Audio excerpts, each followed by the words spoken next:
India Legal presents Courts Roundup.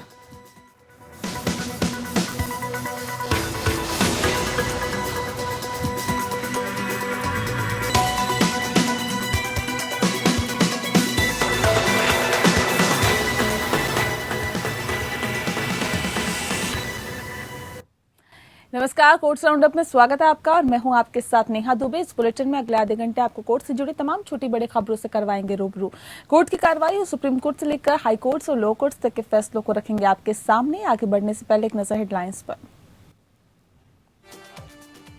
Pegasus मामले पर केंद्र ने हलफनामा दाखिल करने से किया मना, कहा राष्ट्रीय सुरक्षा का है मामला, समिति के सामने रखेंगे जानकारी। सुप्रीम कोर्ट ने किया रुख सख्त, कहा हलफनामा नहीं मिला तो करेंगे अंतरिम आदेश पारित। पश्चिम बंगाल चुनाव के बाद हिंसा मामले में सीबीआई जांच के खिलाफ ममता सरकार की याचिका पर सुनवाई सोमवार तक स्थगित। कोर्ट ने मांगी मुख्य बिंदुओं की जानकारी। सुप्रीम कोर्ट ने केंद्र सरकार के कोरोना से मौत के प्रमाण पत्र दे जाने के लिए जारी निर्देशों पर जताई संतुष्टि, मुआवजे समेत कई मसलों पर की जानकारी तलब। अंकित गुज्जर हत्याकांड पर दिल्ली की तिहाड़ कोर्ट ने तिहाड़ जेल के डीजी को दिया निर्देश, कहा 5 कैदियों की सुरक्षा सुनिश्चित की जाए, बयान बदलने के लिए पड़ सकता है दबाव।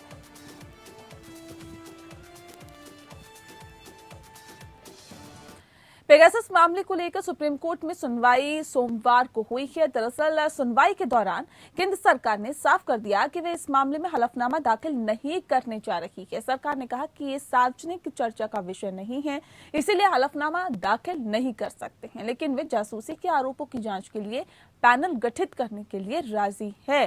कोर्ट में सुनवाई के दौरान चीफ जस्टिस रमन्ना ने सख्ती भी दिखाई। उन्होंने कहा कि कोर्ट जानना चाहता है कि आखिर सरकार इस मामले पर क्या कर रही है। कोर्ट ने कहा कि अगर सरकार जवाब नहीं देती तो अंतरिम आदेश पारित करना होगा। इससे पहले की सुनवाई में केंद्र सरकार ने हलफनामा दाखिल करने के लिए 2 बार वक्त लिया था, लेकिन अब उसने सीधे तौर पर इनकार कर दिया।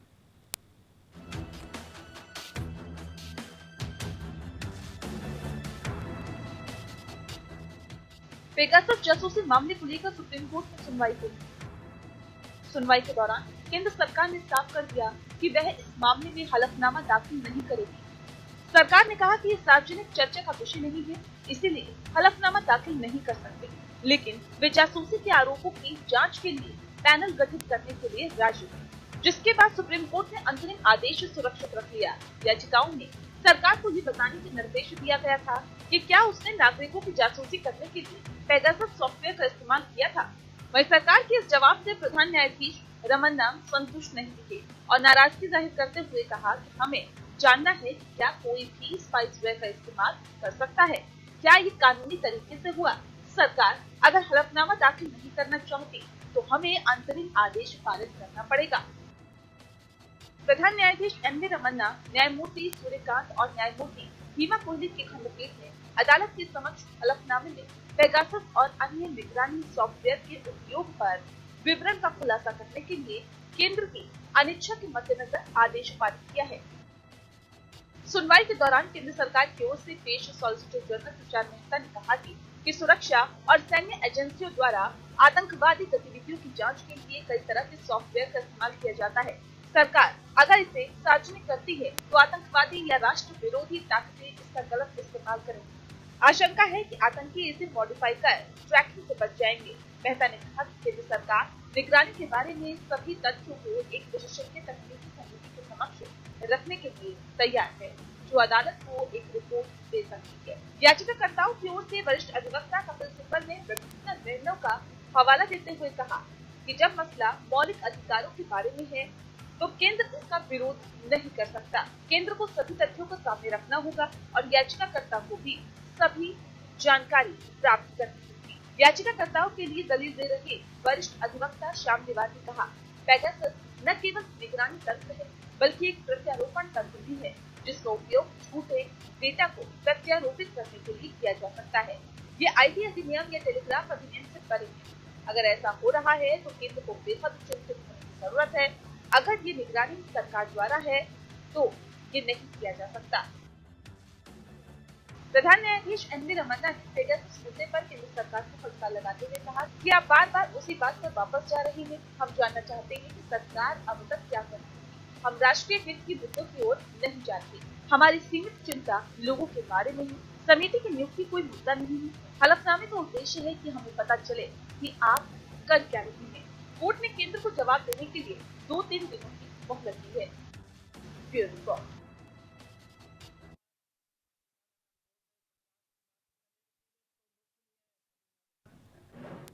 पश्चिम बंगाल विधानसभा चुनाव के बाद हिंसा के मामले में पश्चिम बंगाल सरकार के कलकत्ता हाईकोर्ट के सीबीआई जांच के फैसले को चुनौती देने की याचिका पर सोमवार को सुप्रीम कोर्ट में सुनवाई हुई। अगले सोमवार तक स्थगित कर दी गई है। ऐसे में आपको बता दें कि सुप्रीम कोर्ट ने राज्य सरकार से अपने मामले के मुख्य बिंदुओं के साथ एक नोट जमा करने को कहा है। इसके साथ ही विधानसभा चुनाव के बाद हुई हिंसा की सीबीआई जांच के कलकत्ता उच्च न्यायालय के आदेश के खिलाफ पश्चिम बंगाल सरकार की अपील को उच्चतम न्यायालय में सूचीबद्ध किया गया है। अपनी याचिका में ममता सरकार ने कहा था कि उसे निष्पक्ष जांच की उम्मीद नहीं है क्योंकि सीबीआई केंद्र के इशारे पर काम कर रही है।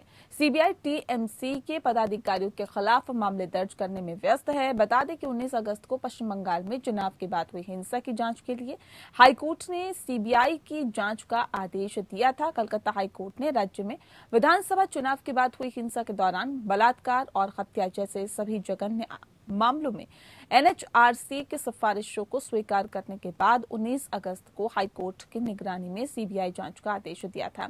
इसके अलावा चुनाव में हिंसा से जुड़े अन्य मामलों के लिए एसआईटी के गठन करने का भी आदेश दिया था।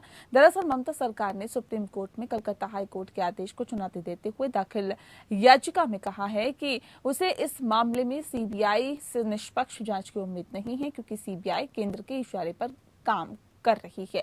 सीबीआई लगातार टीएमसी के पदाधिकारियों के खिलाफ मामले दर्ज करने में लगी हुई है।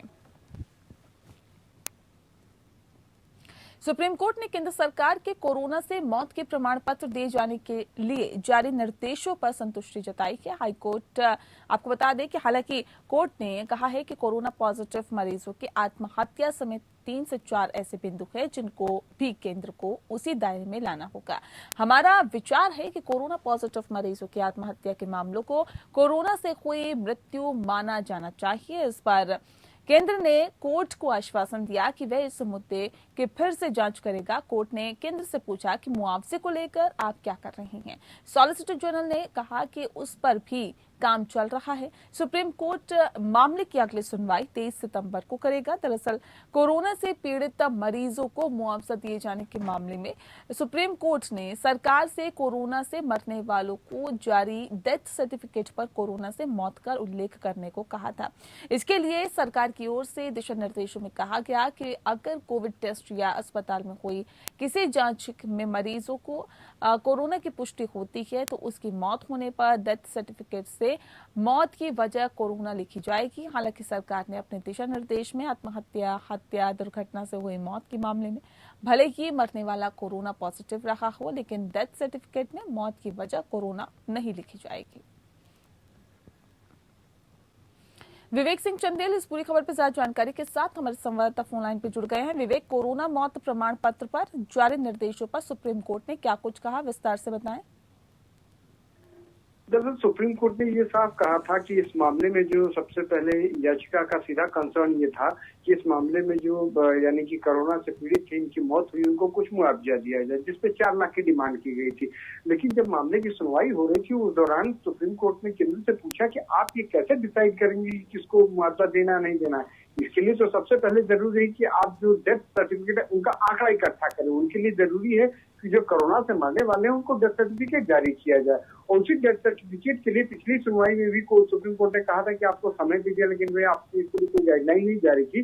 तो अभी कल उन्होंने इसके लिए जो दिशा निर्देश केंद्र सरकार की तरफ से जारी किए गए हैं, रजिस्ट्रार जनरल ऑफ इंडिया ने किए हैं और जो सभी स्टेट के रजिस्ट्रार जनरल को दिए जाएंगे, इसकी जो एफिडेविट फाइल किया था उस पर आज सुप्रीम कोर्ट ने कहा कि जो आपने सर्टिफिकेट के ये जो आपने दिशा निर्देश जारी किए वो काफी हद तक ठीक है, 80% तक ठीक है। लेकिन सवाल ये कि कुछ ऐसे मुद्दे हैं जिन पे अभी आपको सोचना होगा। जैसे अगर हम कहते हैं कि अगर कोई आत्महत्या कर लेता, जो भी कोरोना से पीड़ित हो, सदमे की वजह से कर लेता, तो आपकी जो ये नीति है वो बिल्कुल ठीक नहीं है। आप इस पर दोबारा से विचार करें। बहुत शुक्रिया आपका विवेक, तमाम जानकारी हम तक पहुंचाने के लिए। तो जाहिर तौर पर सुप्रीम कोर्ट ने इस विषय पर अपना दिशा निर्देश जारी कर दिए हैं। सुप्रीम कोर्ट ने कोरोना मौत प्रमाण पत्र पर अपने दिशा निर्देश जारी किए हैं।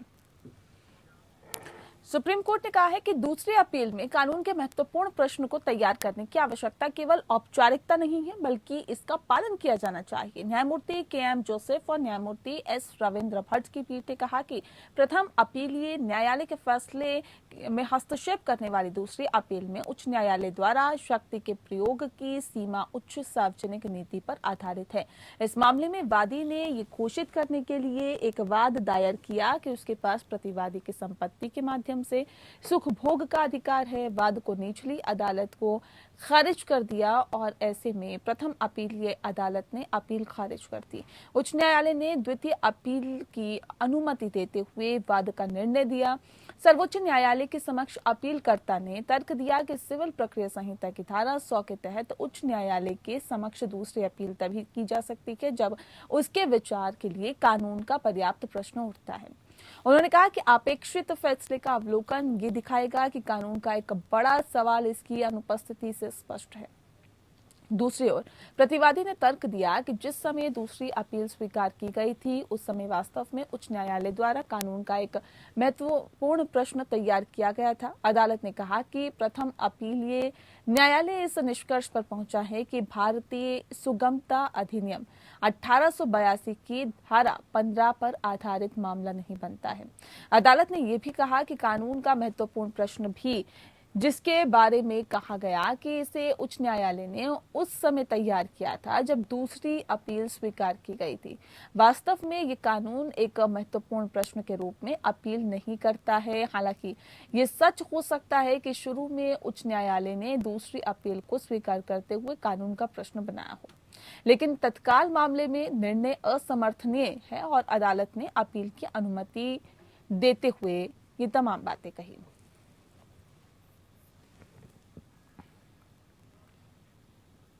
दिल्ली हाई कोर्ट ने तिहाड़ जेल के कैदी अंकित गुर्जर के हत्या मामले में तिहाड़ जेल के डीजी को निर्देश दिया है। कोर्ट ने कहा है कि 5 कैदियों की सुरक्षा सुनिश्चित की जाए और इन 5 कैदियों पर अपना बयान बदलने के लिए दबाव पड़ सकता है। 5 कैदियों में से 3 फिलहाल तिहाड़ जेल में बंद हैं और 2 जमानत अंतरिम जमानत पर है। ये दोनों कैदी 24 सितंबर को सरेंडर करेंगे। हाई कोर्ट ने डीजी तिहाड़ जेल को स्टेटस रिपोर्ट दायर करने को कहा है। जो 3 कैदी तिहाड़ जेल में बंद हैं उनकी सुरक्षा के लिए क्या इंतजाम किए गए हैं और जो कैदी सरेंडर करने वाले हैं उन्हें किस तरीके से जेल में सुरक्षित रखेंगे। साथ ही डीजी तिहाड़ जेल ने अपनी स्टेटस रिपोर्ट में 2 कैदियों से मारपीट के मामले में एमएलसी रिपोर्ट का भी ब्यौरा देंगे। हाईकोर्ट ने कहा है कि मामले में शामिल 5 कैदियों में से 3 तिहाड़ जेल में बंद हैं जबकि 2 अंतरिम जमानत पर है, इसीलिए डीजी तिहाड़ जेल को स्टेटस रिपोर्ट दायर करने का भी निर्देश दिया गया है। साथ ही 3 कैदी तिहाड़ जेल में बंद हैं और उसके लिए क्या सुरक्षा के इंतजाम किए गए हैं। इसके अलावा अंतरिम जमानत पर बाहर जो दोनों कैदी जो कि 24 सितंबर को सरेंडर करने वाले हैं उनकी सुरक्षा के इंतजाम क्या है। इसके साथ ही 2 कैदियों की मारपीट के एमएलसी रिपोर्ट का भी ब्यौरा देने को कहा गया है। आज सीबीआई ने हाई कोर्ट को बताया कि कैदी अंकित गुर्जर हत्या मामले में वो एफआईआर दर्ज कर ली गई है और ऐसे में इस मामले की अगली सुनवाई 27 सितंबर को होगी। तिहाड़ जेल के कैदी और गैंगस्टर अंकित गुर्जर की हत्या के मामले की जांच अब सीबीआई कर रही है। दिल्ली हाई कोर्ट ने यह आदेश दिया था कि मृतक कैदी अंकित गुर्जर के परिजन लगातार कोर्ट से मामले की सीबीआई जांच की मांग कर रहे थे। हाई कोर्ट दिल्ली पुलिस की जांच से असंतुष्ट थी और ये आदेश पारित किया गया। मामले की अगली सुनवाई 28 सितंबर को होगी। अंकित गुर्जर की तिहाड़ जेल में हत्या के मामले में जेल नंबर 3 के सुप्रिंटेंडेंट नरेंद्र कुमार मीणा और अन्य अज्ञात जेल कर्मियों के खिलाफ हत्या का केस दर्ज किया गया था।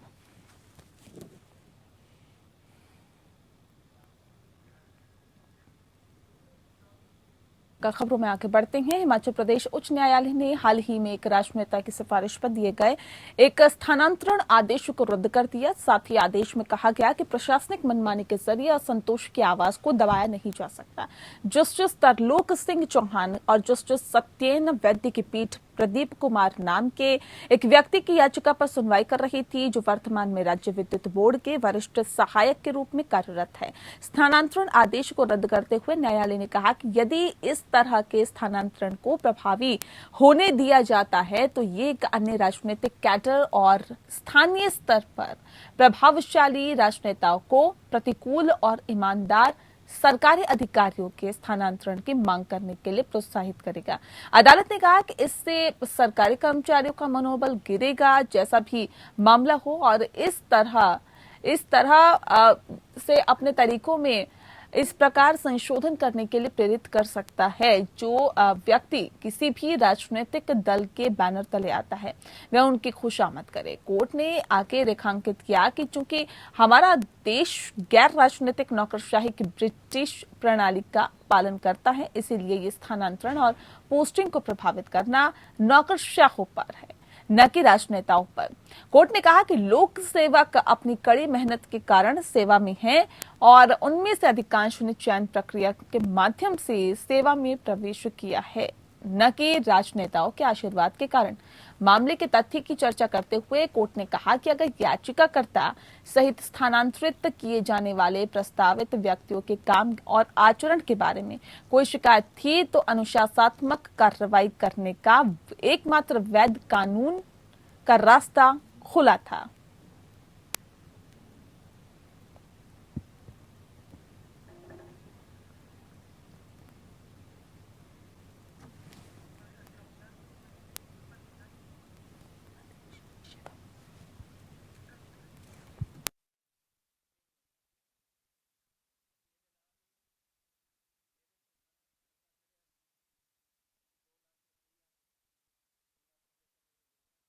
आदर्श कुमार अधिवक्ता हमारे साथ फोन लाइन पे जुड़ गए हैं। आदर्श जी, हिमाचल हाईकोर्ट ने राजनेताओं की सिफारिश पर किया गया जो स्थानांतरण रद्द करते हुए क्या कुछ तर्क दिया है, क्या कुछ वजह बताई है?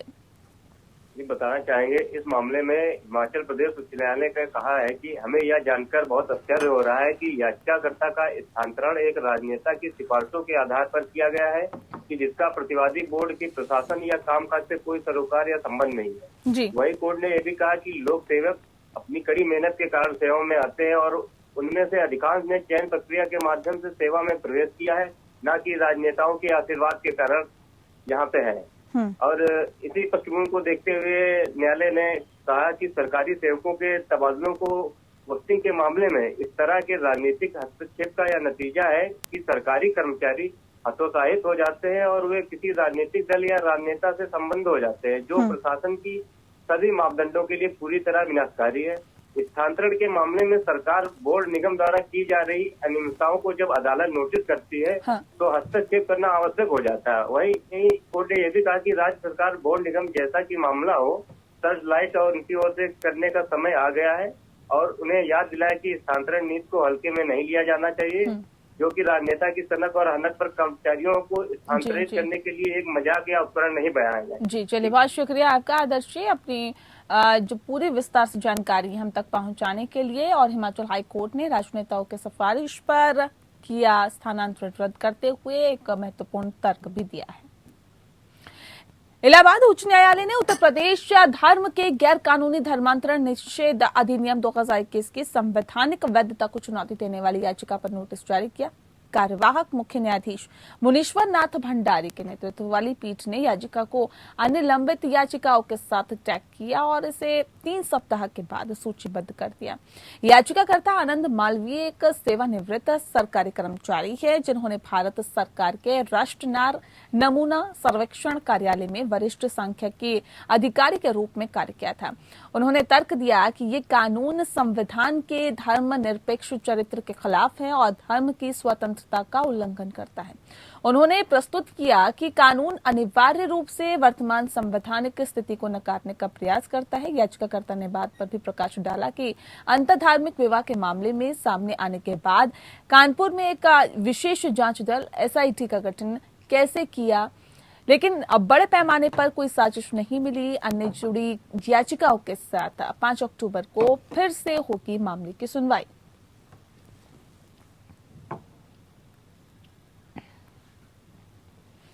इलाहाबाद उच्च न्यायालय ने 24 वर्षीय एक व्यक्ति की कथित हिरासत में मौत की जांच सीबीआई को स्थानांतरित कर दी है।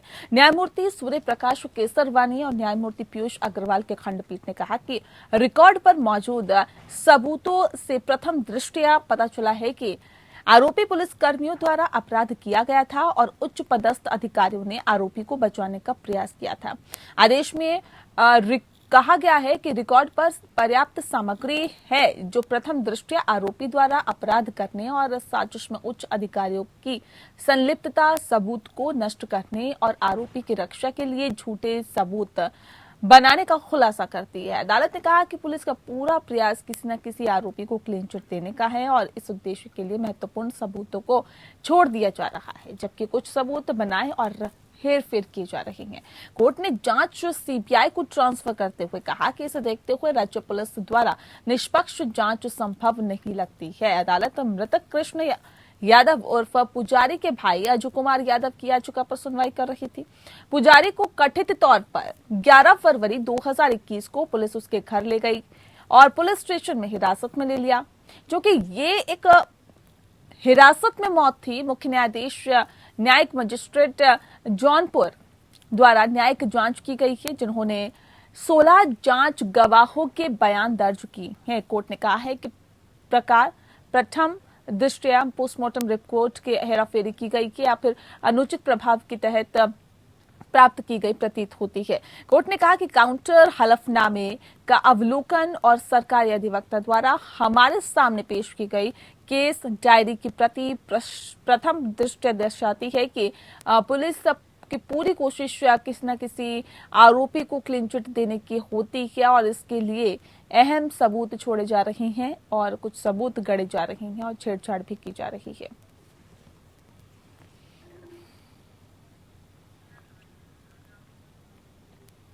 मद्रास उच्च न्यायालय ने सोमवार को जोर देकर कहा कि थूथुकुड़ी में वेदांत स्टरलाइट के प्लांट का विरोध कर रहे निहत्थे नागरिकों पर 2018 के पुलिस फायरिंग लोकतंत्र पर एक धब्बा है और इसे भुलाया नहीं जाना चाहिए। मुख्य न्यायाधीश संजीव बनर्जी और न्यायमूर्ति टीएस शिवगनम की खंडपीठ ने मामले में राष्ट्रीय मानवाधिकार आयोग एनएचआरसी की जांच को फिर से खोलने की याचिका पर सुनवाई करते हुए ये टिप्पणी की।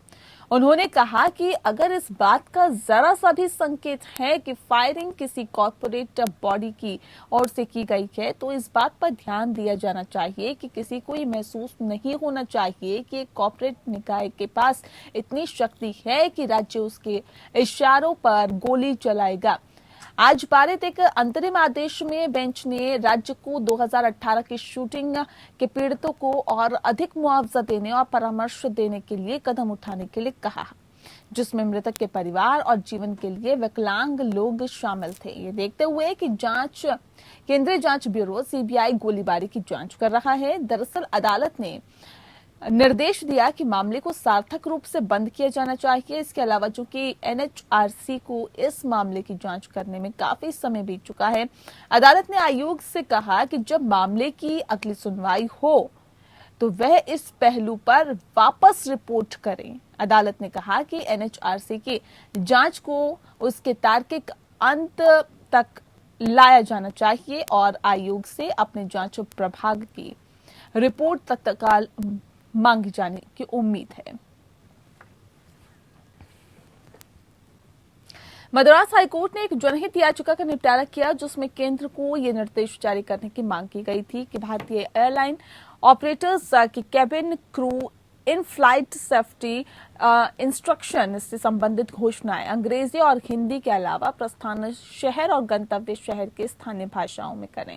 मुख्य न्यायाधीश संजीव बनर्जी और न्यायमूर्ति पीडी ओडिकेसवालू की खंडपीठ ने नागरिक उड्डयन मंत्रालय को याचिकाकर्ता द्वारा किए जाने वाले एक प्रतिनिधित्व पर मामले का फैसला करने का निर्देश दिया। पीठ ने उठाई गई शिकायत पर ध्यान दिया है और स्थानीय भाषाओं में सुरक्षा निर्देशों के अभाव में बड़ी संख्या में यात्री निर्देशों का पालन करने में असमर्थ है और तदनुसार उसकी व्यक्तिगत सुरक्षा सुनिश्चित करने के लिए सही कदम नहीं उठा पाते हैं। याचिकाकर्ता बी रामकुमार आदित्यन की ओर से पेश वकील ने अदालत को अवगत कराया कि सुरक्षा निर्देशों के संबंध में इस तरह की घोषणाएं विभिन्न स्थानीय भाषाओं में रिकॉर्डेड वॉइस के माध्यम से की जा सकती है, ताकि सुनिश्चित किया जा सके कि इस तरह की सुविधाओं को समायोजित करने के लिए भारी खर्च हो।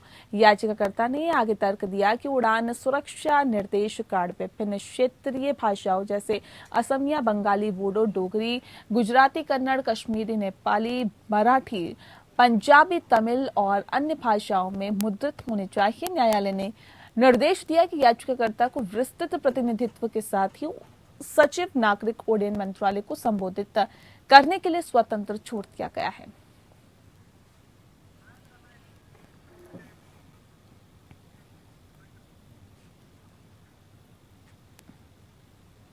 और चलिए इसी के साथ फिलहाल इस बुलेटिन में इतना ही। नमस्कार। India Legal presents Courts Roundup.